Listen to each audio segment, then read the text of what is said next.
है सबका सब बढ़िया देबो बेसी न पैसा लेबो मिल के बहाना छौरी तोरा गली में अइबो भोरे भोर लेके अइबो तोरा टोला में ठेला।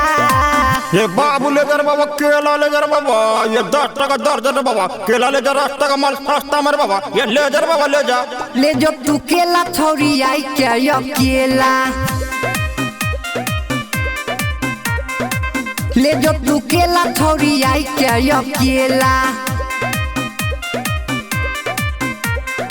ये बाबा केला खाएगा मस्त रहेगा बाबा ये टनाटन रहेगा बोलेगा हंसेगा रहेगा कूदेगा खेलेगा।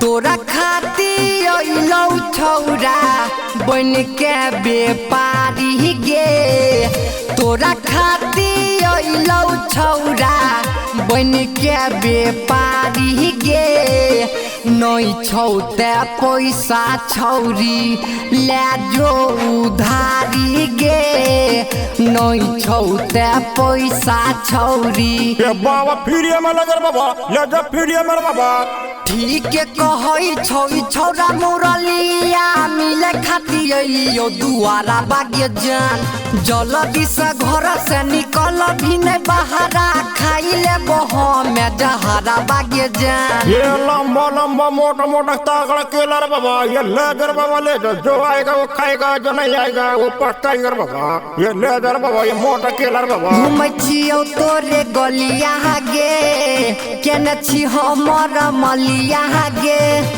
घूमै छियौ तोरे गलिया गे केने छी हमर मलिया गे। ये बाबा लगता है बाबा कोई नहीं आएगा केला खाने का रे बाबा।